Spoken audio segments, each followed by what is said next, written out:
Welcome to a Fantasy Fan Sportscast with Easy and Lou Landers. Now enjoy the show, but don't forget our safe word. There we go, and today is safe word. Today's safe word is hurricane. We're going to talk about hurricanes or a hurricane that might have happened down in Florida last night during that hurricane football game. But welcome to a Fantasy Fan Sportscast, easy on a Sunday morning edition, where we talk sit start with my host and all-around podcast expert for the Legend Sports Network, Lou Landers. How you doing today, Lou? Expert, get out of here, Easy. Get out of here. With all the jerseys. I mean, somebody that many jerseys has to be an expert at something. Yeah, this is my Tampa Bay Buccaneers 2002 Keyshawn Johnson jersey. Oh, KJ, a little throwback. That's fine. That's fine. 2003 Super Bowl champion Tampa Bay Buccaneers with Brad Johnson and Mike Allstott and Michael Pittman and Keyshawn and John Gruden as head coach. I know. It's been a while for Gruden. But it was a fun team to watch. I'll give you that. Man, John Lynch, Derek Brooks, Simeon Rice. Yeah, the defense was phenomenal. The defense, hell of a team there. They had. Yeah, it was just didn't last long. They got rid of parts in a hurry. So, and then, like I said, that was like I said. I think the last time Gruden might have had a winning season if we went back and checked. I'm not sure. Yeah, it's possible. The next year they weren't very good. The next year the Carolina Panthers came out of nowhere and I believe went to the Super Bowl, lost to New England. Is that their inaugural? That was Jake Delhomme as quarterback. Yeah, that's right. Man, there you go. See, you're the expert. Like I said, I made a trade 5 minutes before the show and couldn't remember Jimmy Graham's name, and you're throwing out shit that happened when you were like 12. So, yeah, well, I was going to say, I don't think anyone gives a crap about our 2003 or 2004. They're here for November 4th. Whatever. Verse, sit, injuries, all that stuff. Anyone who does chat room. Get your questions easy. Get your questions. Get ready. We are locked and loaded here today. And I have the smell of meatballs throughout the house. And right now, Mrs. Easy is cooking the chicken Alfredo. So we have red sauce and white sauce. That's why this show might be cut short. I don't know if I can go till 10 till 1 because I'm gonna have to get a plate full. And I have no Bengals. So I'm not committed to a game today. I didn't even know Bengals gear. I didn't want to jinx. Ask me a long-winded question. I'll talk until I see you coming back with that plate. And we're good to go. Well, again, I did put the meatballs in the chat room because I hand make those. Those are like 3 meats and some garlic. I care more about your menu on Sundays than I do about my actual leagues themselves. Okay, but that all started because you dogged me. Before then, I didn't discuss it, and then you dogged me. I couldn't let that go, and now it's, the people out there are clamoring, Yes, they are. Yes, Cubby, to answer your question, we are ready for questions now. So fire away, start verse sit. I know Easy has a bunch of stuff planned. Start verse sit. First one we got here, Carson with Seattle or Gabriel with the Bears. So Carson and the Seattle running game has been really darn good lately. Still a game time decision if he plays, and you will know before that game starts if he's going to play. I would definitely play Carson over Gabriel. However, out of Chicago, we hear that Allen Robinson may miss this week again. And what that means is Gabriel and Anthony Miller, a lot more targets there. So that is something to monitor. But again, if Carson is playing, you want to play him. Gabriel definitely gets a boost if Allen Robinson does miss the game. Deshaun Jackson with Tampa or Cobb Green Bay. I like Deshaun Jackson personally this week. One of the reasons why I have my Bucs jersey on. But, more so because the numbers he's put up so far this year with Ryan Fitzpatrick at quarterback have been very good. Big. I have him in a number of lineups season long. I have him in some DFS lineups. I really do like Deshaun Jackson this year. And Dalvin Cook, Minnesota, or Michelle with the Pats. That is a tough one because Michelle is a game time decision. The game doesn't go till tonight. So you won't get till later on. Dalvin Cook is playing, but how many snaps is he going to get? Could he see 20 plays? Maybe. Could he see 30 plays? Maybe. Could he touch the ball 10 times? Maybe. I still think Latavius Murray is the safer play of the Vikings running backs. I'd go Michelle. The problem is you have an alternative for Sunday night game, Mr. Cubby, if Michelle does end up missing the game. That is one of those start sits. Also, I look at who I'm playing. I look, do I need upside? Meaning if those are your only two chances and it's a close game and 5 or 10 points might make a difference, then you go with Cooks. If it's a game where you got to go with upside, Michelle, if he does play, to me, is going to have a shot at more points. Absolutely, he will. He's the guy between the tackles in New England, no doubt about that at all. That's the fun part about all fantasy. None of these questions are ever cut and dry. There's always things you have to look a little deeper sometimes than just start sit, which obviously makes this fun on Sundays, but also, I would tell people sometimes you got to go a little deeper, but yeah, if you have options and it's not, if you're playing a guy that's got no points hasn't won but one game and blah, blah, and 10 points is probably all you need. Cook is definitely who I'd put in my lineup. So, but we did talk, one of the first questions I got this morning was a defense. They're streaming. They want to know if Miami or New York Jets would be a good defense because down there, the field is a mess, they're saying. There's the grass is up. There's not footing. It's still raining. So just give me your overall opinion of the Miami game right now. Offensive players, and would you play either defense with that mess down there?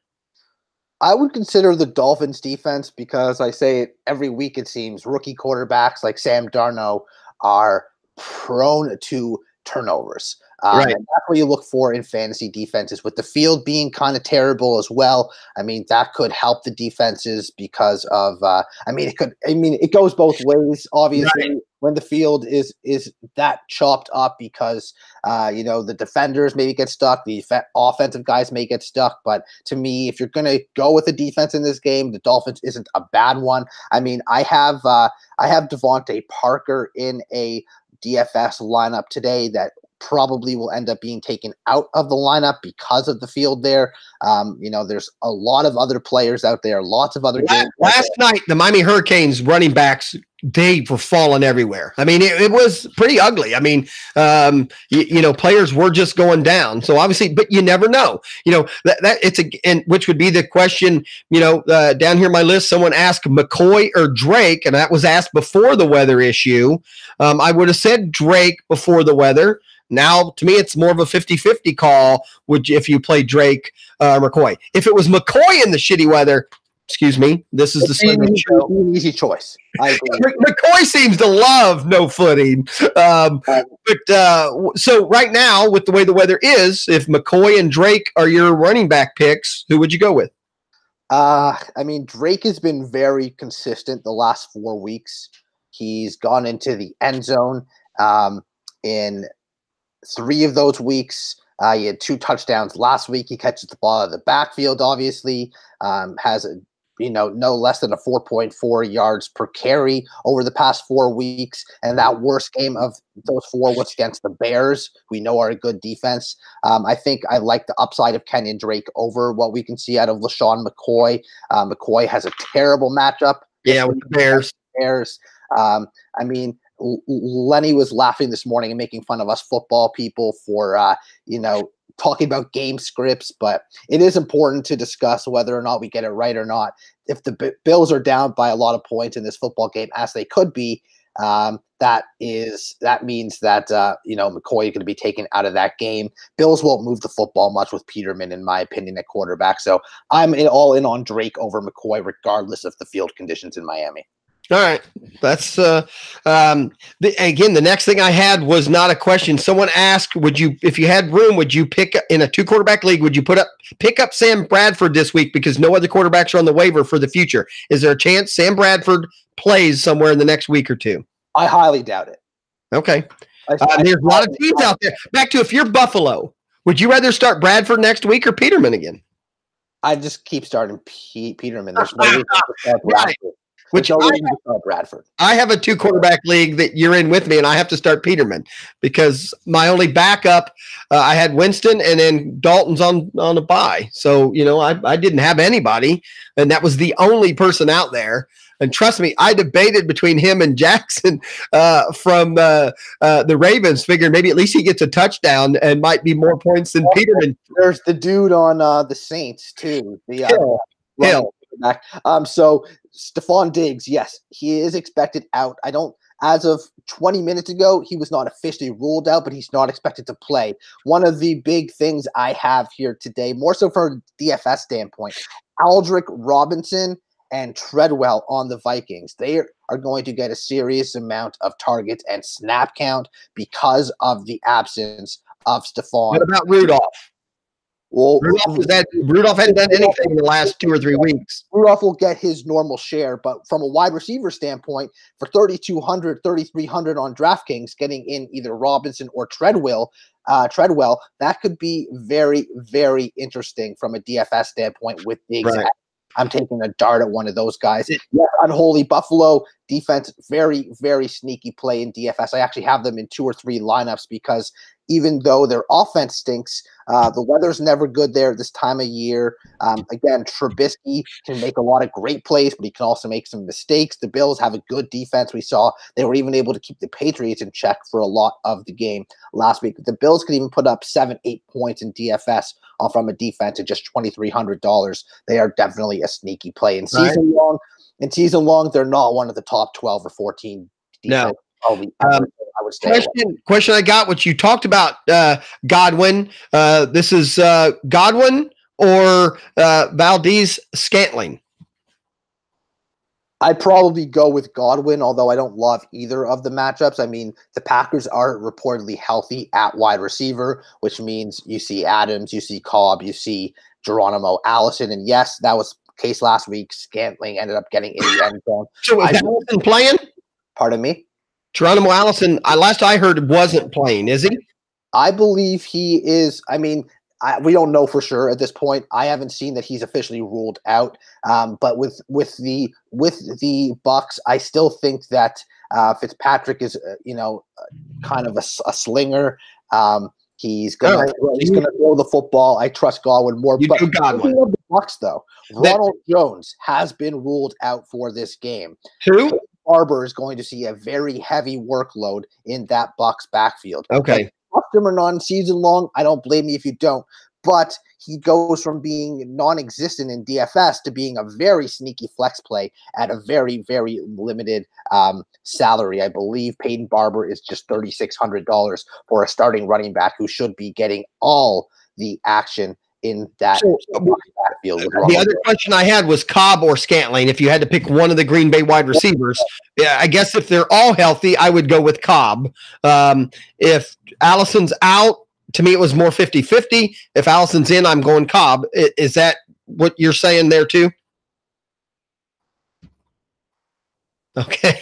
All right. So Cobb is who you're going with. Another text I got, Mayfield, Osweiler, or Prescott. Those are the 3 quarterbacks to choose from there if you had to start one. Mayfield's what you're saying. Osweiler obviously has the weather conditions.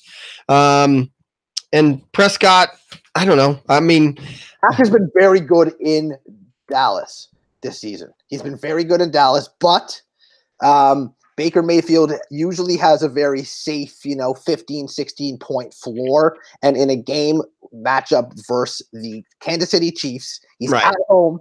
The Chiefs are 23rd against the quarterback this year in fantasy sports. And in fantasy football, the Chiefs defense much better at home versus on the road. They're on the road this week. I like Baker Mayfield this week. Maybe not for 35 points, but I think you can certainly see 250 and 2 touchdowns from Baker Mayfield. And again, I guess I think it's a 2-quarterback league, but it's back to, Prescott. The key there is you're going to maybe get some. He's been running the ball a lot more the last few weeks. They're coming off a bye. They now have Amari Cooper. I don't know. To me, that with Mayfield, Prescott, he was a solid play when he's at home this year. He's proven the Cowboys as a team, Cole Beasley, Zeke Elliott, all these guys have shown that at home they can make plays happen. And it will be very interesting to see what Amari Cooper does. There's been a lot of people asking me this week, actually, through Facebook Messenger, text, email, whatever it was, do you start Amari Cooper? I keep wavering back and forth because I want to say, of course, you need to start Amari Cooper. You probably spent relatively high draft stock on him. But quite frankly, there's no idea what this guy's going to do. He could end up with 2 targets, 1 catch for 8 yards. He could end up with 12 targets, 9 catches, 140 yards, and 2 touchdowns. Right. There's no happy medium with Amari Cooper. It's always hard. To me, wide receivers that are traded in mid-season, there's a lot of stats going back, just, struggle. So it's hard to say. That's back to where I think at this point, if it's a Prescott deal, it's more that if anything, maybe Cooper opens up lanes where he runs a little more, not necessarily throws more. Cooper, to me, initially, is going to make the biggest impact on Ezekiel Elliott. Because on the running game.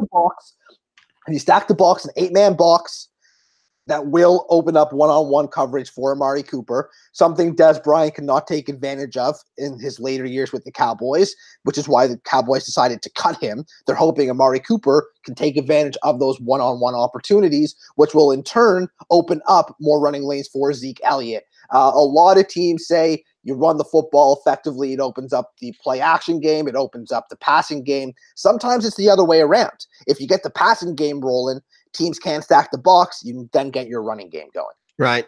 Believe it or not, this question comes up almost every week, and I think it's just because of the way the quarterbacks fell out. Every week I seem to get a question about Mahomes versus somebody else because a lot of people have Mahomes, didn't draft him early. Somebody has the Mahomes or Rodgers as an option. Anything you want to mention on quarterbacks? I mean, it's hard to trade them. Our coin flips, dude, that we have typically have at least one of those per week. I mean, I know it's every week. What is the difference between, it could end up being a difference, but to me, these guys are both going to get around 30 points this week. One might end with 29, one might end with 31, 35, or 33. Right. We thought that last week with Rodgers, and it didn't happen. One thing I will say, and now that Lenny's here, I want to bring up his favorite game script. With regards to game script in these games with Mahomes and Rodgers. Mahomes, you expect the Browns to be behind in this football game. You expect the Chiefs to be up on them. At some point, Kareem Hunt could take over. With regards to the Packers and Patriots, could be a huge back and forth, incredibly high scoring, tight football game. And if that's the case, Aaron Rodgers is going to be airing the ball out. Does the GOAT game thing really mean anything? Do these quarterbacks want to prove to each other what they can do? Do you think that's a thing, or the media makes that up? I do think that it's a thing, but more importantly, this game could have 60-plus points in it, in my opinion, right. The Packers. And when Brady does something, Rodgers is going to have to respond. Not necessarily because he wants to outdo Brady, because he wants to get his team a win. So who are you picking in this game? I'm taking the Patriots, but again, Aaron Rodgers is going to have to throw the ball a ton. I would not be surprised if he had 300 yards and 3 touchdowns in this football game, and his team will still lose. With Mahomes, you got to figure he's going to run. He's going to throw 2 or 3 touchdowns. He's going to throw 250, 300 yards. However, that could be capped at some point once the game is out of reach in the second half. With the Packers and Patriots probably beating a dead horse here now, should be back and forth, should be a lot of airing the football out, at least on the Green Bay side. I got you. Crabtree for Baltimore, Funches, Carolina. I know Carolina has a better matchup. The matchup definitely better for Funches. The Bucs are 31st in the league. But I do think, unfortunately, those Pittsburgh-Baltimore games are, even though people think of defense, they do seem to be more high-scoring than people think. Yeah. And, because both teams' defenses aren't what they used to be 3-4 years ago. Now, let's not also buy in so much to the Funches matchup, because we can both agree here, it's hard to trust any Panthers pass catcher outside of Christian McCaffrey, and he's a running back. Right. It's just hard to trust any of them, because even when they're down within the 10, you don't know, when they're just, Cam's going to run it half the time. Right.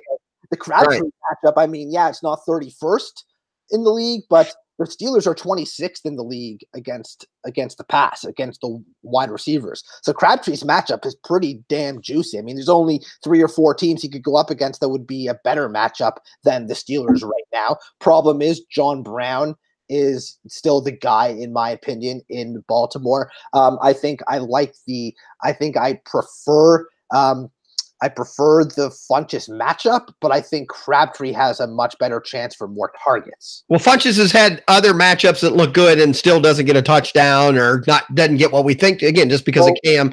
In the chat room, Unholy just made a comment about Callaway. I have a question. Richardson with Washington, which I do think now is starting, or Callaway with Cleveland, and then the other option would be Williams for the Chargers. So you got 3 wide receivers there. If you're starting running your Callaway is healthy, and it seems like he is. I do like him. I would certainly start him. I just want to tell you something on Crabtree. So he had 10 targets, 8 targets, 12 targets, 9 targets, 9 targets, 5 targets over the past few weeks. So he's pretty heavily targeted in this Ravens team. With Devin Funchess on the other hand, although he might be able to make bigger plays, he's only had one game all year where he's had more than 10 targets, and that was versus the Philadelphia Eagles. He caught 6 of them. Devin Funchess also, to me, although he is the number 1 receiver, again, I feel like it's unpredictable with the Panthers. I feel like if you're in a PPR league, if you're looking for targets, Crabtree is probably the better start over Funchess. And a lot of people will probably tell you opposite because all they do is look at the actual ranking in the matchup. And obviously, as we've already discussed, Funchess is going up against a 31st ranked defense against wide receivers in Tampa. Okay. I mean, again, it seems like right now or this time of year, there's a lot of wide receiver options versus running back options. It just seems like there's a big group of what I'll say low wide receiver 2s, wide receiver 3s that just, a lot of coin flips in that range, it seems like right now. Howard, Tampa Bay, Olsen, Carolina. OJ Howard for me. Both of them have great matchups. Neither team in the Panthers or the Bucs have been able to stop the tight ends, but I will stick with OJ Howard, who has turned himself into possibly a top 2 or 3 tight end downfield. Right. And the Beard throws it to him just as much. I mean, he threw it to him quite a bit early on in the season. This point is purely catch and down type of thing. An 8-yard pass is an 8-yard gain. You get OJ Howard the ball 8-10 yards down the field, he can turn it into 30 or 40 yards. That's the difference between Howard and Olsen at this time. Olsen's up there in age. He's definitely clutch in catching the football, but how much is he going to do with it after the fact? OJ Howard is as good as it gets with the football in his hands at the tight end position. All right. But Olsen has been healthier, and his game seems to be picking up also every week. Back to, with Funchess versus him versus Cam in the, once they get close, you never know. A flex, Collins, Galloway. We've talked about Galloway already. And then now Frank Gore in the mix. Back to the bad weather. Galloway or Godwin? We're talking about Galloway? Callaway. Collins, Callaway with Cleveland. Oh, Callaway, gotcha. Callaway, thank you. Or Frank Gore. Collins fumbled again last week. I'd probably go with Collins, to be honest. I think that's going to be all those games are always smash mouth. Yeah, football games between the Steelers and the Ravens. Despite us, the Steelers being fairly good against the run, Collins still is going to get himself enough work, in my opinion. To answer Andrea's question, drop one, Dawson, Callaway, Godwin, or a noon one. Definitely drop a noon one at this point. I would agree. Dawson, you still don't know. He's not been great, but I still think he has much more upside. I'd agree. But also, Jamison Crowder is out this week for the Redskins, which does boost Dawson's value. I'd assume she has to drop one because someone has to be moved off IR or something like that. So, again, you always hate to drop people, but, it happens. The guy who got traded, Thomas with Texas or McCoy with Buffalo? Thomas all the way. What?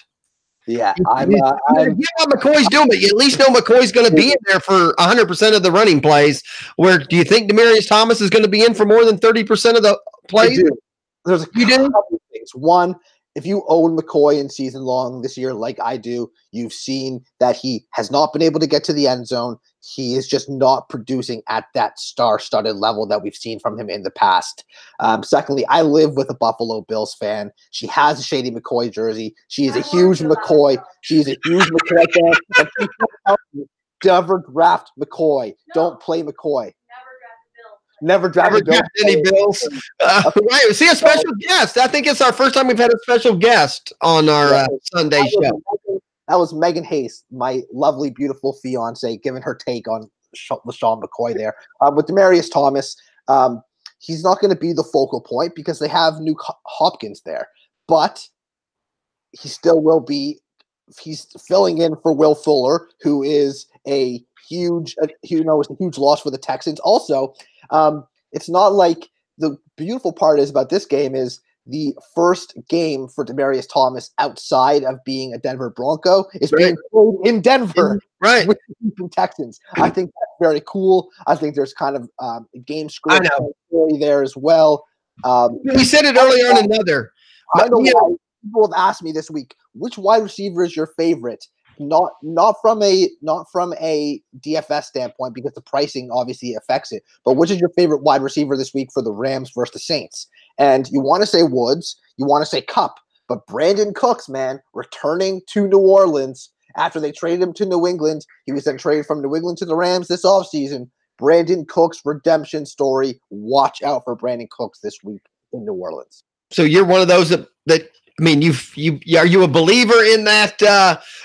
When teams come back and play the people that trade. I mean, I know there's people always say that, but I've been told, I've not done the research. I've been told if you actually do the research, it doesn't happen as much as we think. We want to think it happens, but no one talks about it when it doesn't. They only do when it. Fair enough, but Cooks is also their number one wide receiver. Right. Andrea, I would have to say Jimmy Graham because George Kittle played on Thursday night, honey. So, I was thinking the same thing, but I wasn't going to go there. George Kittle in your lineup, well done, because he had himself a nice game. But if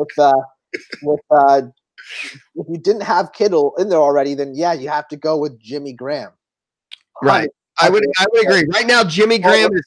I'll call it Andrea Honey twice on air. Right. Even Cubby, the non-expert, could have made that call, I think. So, Cubby plays us, man. He plays us like a fiddle. He tells us, "Oh, I don't know anything. You guys are the experts." And then he kicks all our asses. I know. I get it. And this is my first fantasy season where I will admit now I've spread myself a little too much. 10 leagues, too many. And unfortunately, it's caught up with me. Doing a few, I was on air, caught up with me. No excuses. I still set lineup, still doing stuff. Unfortunately, once that happens, I have committed the 2 leagues that I have that's money's involved and my longtime leagues. I am, I'm in second place. I'm definitely in those games. I definitely look at those lineups every day and make moves. It's just a struggle. I have my first 0-8. I think my worst team ever was my first season, and I had an 0-5 and then went on a little bit of a spree. So to have an 0-8, it's just and it's not even a terrible team. I had a league easy probably 4 years ago where I was second in the league in points, total points. My record after 8 weeks was 2-6. All right. I'm letting you know my team isn't that good. To the team that had the next best amount. I would come in second or third in points every week. I just so happened to be playing teams that had the second or first best point total that week. That's how you go 2-6 when you are second in league scoring after 8 weeks. Anything is possible in fantasy football. That's why again, my favorite type of scoring in any fantasy sport is baseball roto because you don't get burned by crappy, stupid matchups. I mean, that's an argument. That's an argument some night for our round table, which you can listen to, on the Lenny Melnick fantasy. Because Andrea did admit to it the other day. She might be the worst at throwing any information on the network. I'm close to second, and I think it's because both of us are very very vocal. We talk a lot more than we think, and it's a little tough. And I'm not putting words in Andrea's mouth. I'm sorry, but honestly, let's get real. The real reason is that you do shows with me, and I'll just do it for you. Well, I'm not. I will. To be honest, I don't do that because I'm pretty good at preparing for a show, and I usually write that down. When I'm doing me and Chris, I do. Obviously, I know Chris isn't going to say anything, and the roundtable to me is such a fiasco anyway that whatever gets said on that, I don't know who's even listening. But they are by far the most. Back to my bad language. They're the shows that are the funnest for me to do and be on. I mean, they're a blast, and some of the stuff we start talking about. Yeah, and it is a less vulgar, viewer discretion advised type atmosphere than that of Thirsty Thursday / Frothy Friday. And we don't have a double A to help us bring that extra. Oh, he's been on it twice. He's been on it twice. It's the only other show right now on the network that kind of does have that freedom to go. Yeah.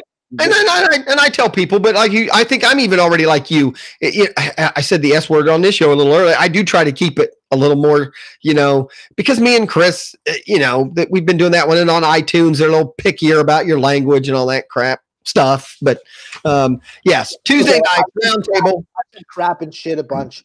Anything that is poo type related is not technically a swear word in my opinion. Right.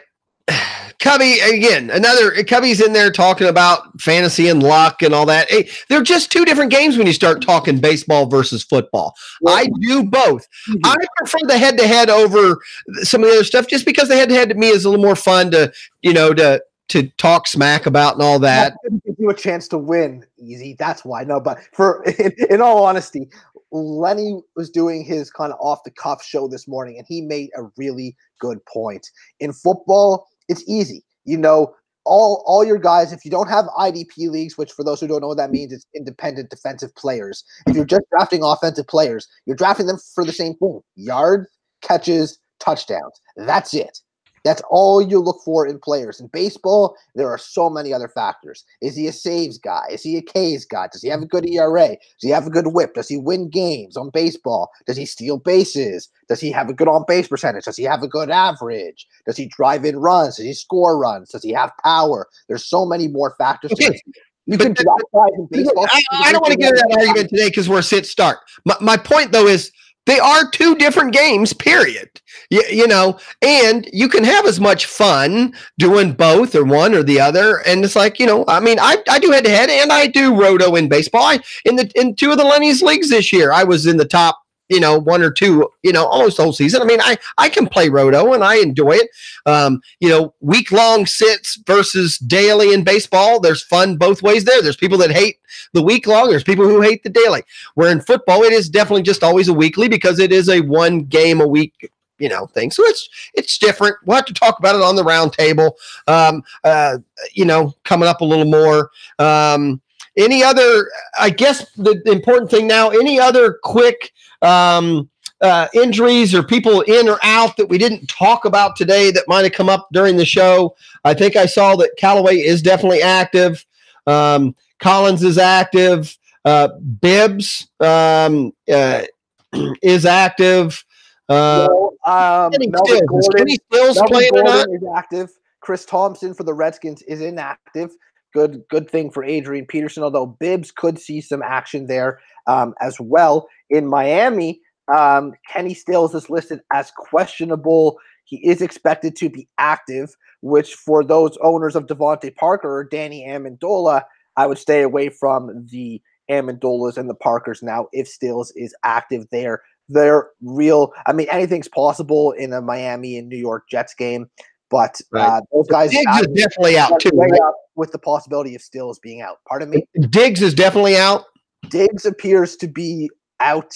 I mean, I still see him listed as question. Nope, he's officially inactive. Okay, good. What about Ty Montgomery? Poor Ty Montgomery. He's inactive today. I'm assuming that's not injury. I'm assuming Montgomery wasn't going to touch the ball in. I know. It didn't matter. Any other big names that we needed to be concerned about? I think that was a majority of them. from an injury standpoint, no, not really. We've kind of touched them all at this point. Again, Melvin Gordon is active, and Diggs out.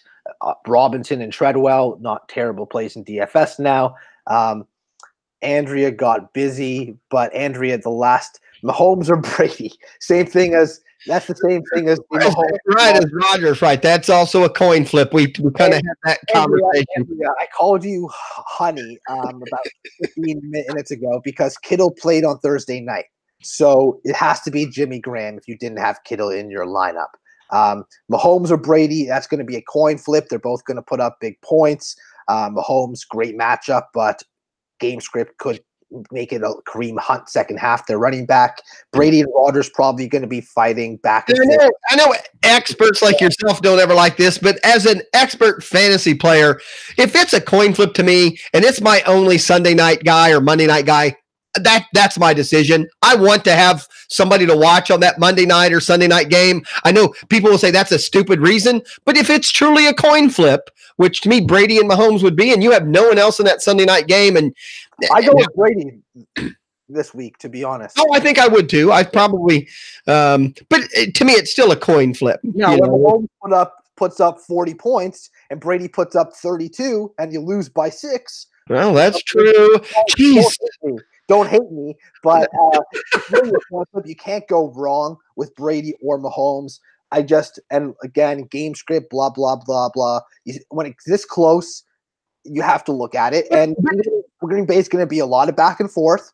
Okay, before you go further, though, Cubby in the chat room is saying Brady's definitely going to score more. My problem with that still is if Sony Michel is active, some of those short dump passes, especially if Gronk isn't in, will take away passing and could take away points from Tom Brady that normally you wouldn't even think about. To me, that's what makes it to me still more of a coin. James White is the guy catching those balls typically, and James White seems to find the end zone every week nowadays. It's a lot of times from Tom Brady. So Brady might throw for a lot of yards and move the ball downfield, but a lot of his touchdowns come on, little dump offs or 8-yard catches by James White. Honestly, in fantasy, as you know, it doesn't even matter about the yards as much. Tom Brady's better off throwing for 200 yards and 4 touchdowns than he is 50 yards and 2. Right. I'll give you that. I'm just saying, I think it's still more of a coin flip. If you're picking one over the other, thinking you're going to get 5 points or 6 points more, I still think, I'm not saying it's a guess, but, it still could go either way. So, and that's what makes it hard. I do see now on ESPN, Diggs is definitely out. That's good. So do you think that hurts Thielen? Have we seen Thielen? I guess we did, what was it last year when Diggs was hurt early a couple of games? Thielen still did okay. He's okay with not having Diggs taken. I don't think it hurts Thielen. But I do wonder if there's going to be a lot of double coverage on him in this game. If you own Thielen, you have to obviously be playing him. But that's why I like Robinson and Treadwell this week in Minnesota. Right. I still think Rudolph could be somebody there in the middle because, take something away. If there's ever a 2 or 3 wide receiver set in this game for the Vikings, and I'm sure we'll see it at least 30% of the time in this game, there's going to be double teams on Thielen. There's going to be probably a safety over the top. There's going to be a quarter playing man on him. There'll be extra coverage towards the side of Thielen, which will open things up for Robinson and or Treadwell. The question is which one of them is going to be the guy to have the big game. That we can't say, but those guys are going to be the key to the Vikings offense because the Lions secondary doesn't blow. That's just it. Right. I'll give you that. Actually pretty solid, the Lions secondary. Is it Darius Slay? Is that the guy I'm thinking of for the Lions? He'll probably be all over Thielen all day. I agree. Well, I've got nothing else unless you saw something there in the chat room. That was my biggest list I've had. Now, there was a lot of duplicate names, so I mixed a few and Adam is, one or two questions. I still have my normal Rudolph or Burton question that I have to make every damn week, which is making me mad. I pretty much now just leaving Burton there all the time. But, other than that, you have anything else? Anybody in the chat room? If you have a quick start sit, we're down to about 20 minutes till game time. She had another question coming up. I'm sure we can kill a little bit more time. And yes, I was right. It is Darius Slay. He is a shutdown corner. He's very good. He will be all over Thielen today, and I think Thielen's good enough to beat any corner on his own. But again, with Diggs out, they're going to pay a lot more attention to Thielen. I really do think that these other dudes are going to be able to do something for you. Again, if you own Adam Thielen, you have to be playing Adam Thielen. What about Devontae Booker? What do you think? A lot of people are talking him up this week because of what's going on there. I mean, the matchup versus Houston's not great to begin with. And it seems to me like Phillip Lindsay is the guy there. They really trust Lindsay, not just between the tackles, but definitely running the football. I mean, this guy, Lindsay, has double-digit fantasy points every single week since week 3. And week 3 is the only week he did not put up double-digit fantasy points. It's because he left the game with an injury after carrying the ball 4 times for 20 yards. So even in the one game that he did not have double-digit points, he was averaging 5 yards per carry before leaving with an injury. Lindsay is the guy in Denver. Booker might get some touches here or there, but I'm not too sold on Booker. And Andrew is asking, Edelman's going to play. As far as I know, Edelman is listed as questionable right now. But Andrea, I have him in my dynasty league. I am using him. He is expected to play, as is wide receiver Josh Gordon. All the New England Patriots receivers are expected to be a go tonight. What about? You already said in Buffalo. What about Alfred Blue? Lamar Miller's actually been playing good football the last few weeks. So I'm going to actually stick with Lamar Miller and not go with Alfred Blue, really. The Broncos have not been good against the rush. I believe they're the 27th ranked rushing defense. Miller has over 230 yards the last 2 weeks. What about versus Mike Davis? Mike Davis. So, I mean, he's been good when he gets the ball, but if Chris Carson is healthy, and it appears that Carson, although listed as questionable, is he's going to be a game time decision. If you own them both, which you should, because owning one or the other at this point isn't really helpful. If you own one or the other, you just wait till you find out who's in. If Carson is in, though, I would say that you can leave Davis on your bench. All right. Cooper, Godwin, Baldwin. I think I'm still going Baldwin. Oh, she needs 2. I think I'd go Baldwin and Goodwin. I love the 2 wins. So the Wynn brothers, God and Bald. It kind of depends, Andrea, on what you're looking for. If you want safe plays, safe floors, you just want, your 10, 12 points, Godwin and Baldwin is the way to go. If you're in a matchup where you think you're going to need a huge performance, although Amari Cooper could end up giving you 2 points, he could also is possibly the most likely to give you 25 points of those guys as well. So it all depends on your specific matchup, because Godwin and Baldwin to me are definitely the safer plays. Amari Cooper is a guy who could give you a huge game. Gabriel's an interesting one too. Let me check on the status of Allen Robinson, because he was listed as questionable. He's inactive. So with Allen Robinson, Gabriel is probably the best or second best option there. I would now say safest is Gabriel and Baldwin. Still biggest upside, Amari Cooper. Godwin would rank 3rd on the list of big performances and of safe plays. So probably not Godwin, although anything's possible with Ryan Fitzpatrick. So, you never know. All right. Well, I had fun. We learned a lot. We're ready to go. I have too much garlic in the house. I have noodles to drop in my boiling water. Got to get that done before 1. I'm sorry. It's priority in the house. And I appreciate you coming on, Lou, and everything. Why don't you throw out there? I think your next show's Tuesday morning now. You're on so much I get mixed up when you're available. I'm not sure what our Monday afternoons are looking like at the moment, but Lenny will be back here 9 a.m. Eastern Monday morning for lots of baseball talk. Mike and I will be here Tuesday at 9 a.m. Eastern. I know Tuesday nights we have Easy Around the Table, but the point is, everybody, come to Lenny Melnick Fantasy Sports Monday through Sunday. At this point, Monday through Friday. Now it's Monday through Sunday. We have tons of different podcasts. Yeah. Great articles. The Legend Sports Network is on the rise. I listened to you yesterday. I had to put up a storm door. So in the middle of the afternoon, I'm doing storm door. I had Buckeyes in my ear. Then you came on. I'd take the Buckeyes off to listen to you a little bit. And then the Buckeyes at the end. And probably more exciting than I am, Easy. Well, but I want to be there. I want to know. I want to get inside that head of yours, so I know what's going on. Though I didn't want to miss it. Yes, I did just say on the rise, Cub. I did it on purpose, obviously. The Legend Sports Network is on the rise. No, but there's a lot of stuff going on. Andrea, I did say that about Cooper. He has the highest ceiling of those players, but he comes with the most risk out of all those players. If you want to be safe and you want to roll with 3 safer guys, and Cooper is the one guy to not play. If you want the high upside, Cooper over Godwin for sure.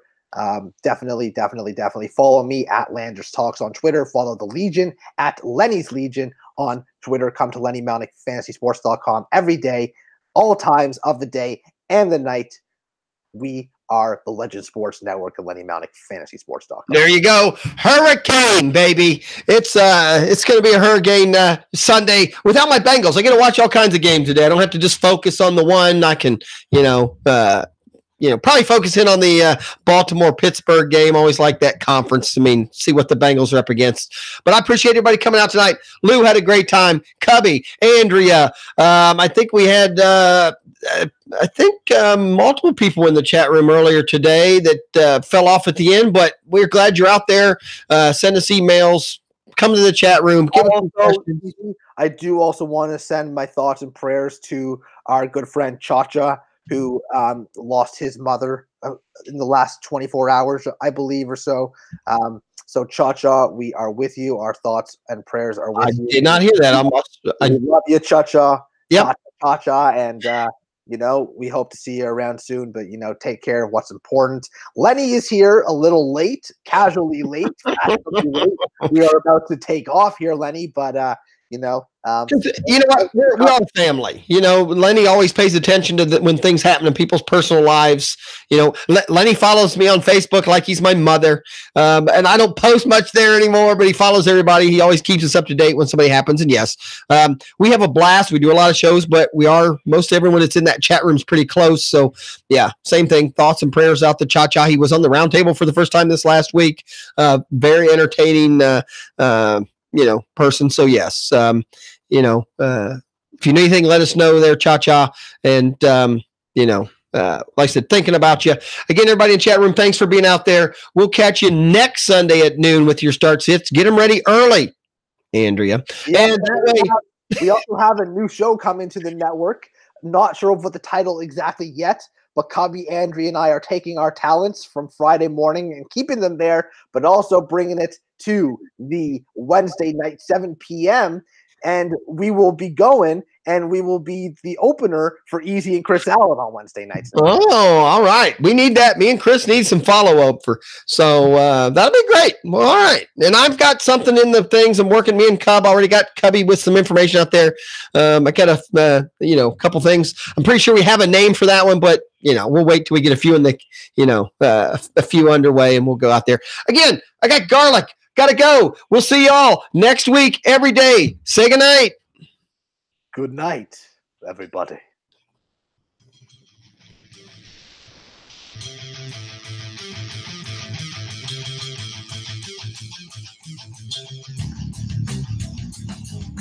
Welcome to a Fantasy Fan